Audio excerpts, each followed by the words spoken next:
Kama ni mara yako ya kwanza kutembelea katika chaneli yetu ya Mautundu Online, subscribe chini ya video hii na hautopitwa na habari zetu za kiburudani zinazokiki na kumake headline ndani na nje ya nchi ya Tanzania. Hamisa Mobeto afurahia yeye kuwa moja kati ya familia ya Wydad na amefurahi mume wake ambaye ni Stephen Aziz Ki kujiunga na kikosi hichi kwa sababu ameweza kupewa shavu na timu ya Wydad kwa kumfanya yeye kuwa balozi wa timu, na ameahidi kwamba ataifanya timu hiyo iweze kutambulika mataifa mbalimbali, japo hata sasa hivi inatambulika na mataifa mbalimbali, na amejaribu kusema kwamba atakazia hilo iendelee kujulikana zaidi. Kubwa zaidi, siku ya leo Hamisa Mobeto ameweza kuposti picha yake akiwa amevaa uzi wa Wydad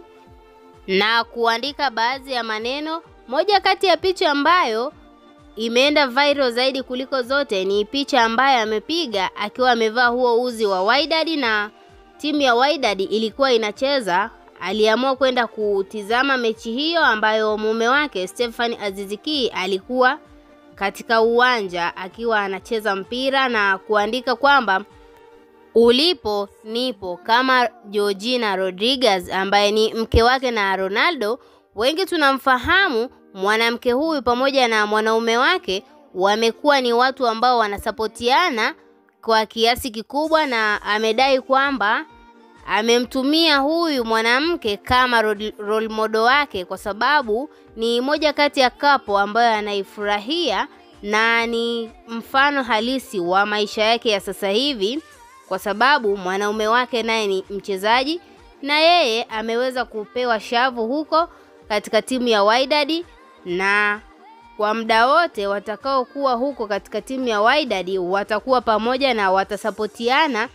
Na huo ndio ulikuwa ni ujumbe wa Hamisa Mobeto kwa mume wake. Tunaweza kusema Hamisa Mobeto amefurahishwa na kitendo cha yeye kupewa shavu na timu ya Wydad kwa sababu alitamani kuwa karibu na mwanaume wake, na nafasi hiyo ameweza kuipata kwa 100%, na ameendelea kuonyesha kwamba dhahiri aliyozungumza kule awali hakuwa anatania, kwa sababu kule nyuma aliwahi kuzungumza kwamba ataongozana na Aziz Ki popote atakapoenda kufanya kazi, na nafasi hii ameweza kuidhihirisha kwa mashabiki kwamba ni kweli Aziz Ki alivyohama naye amehama naye. Tuachie maoni yako kama shabiki ndani ya comment section, na vile vile usisahau kusubscribe, kulike na kuturn on notification.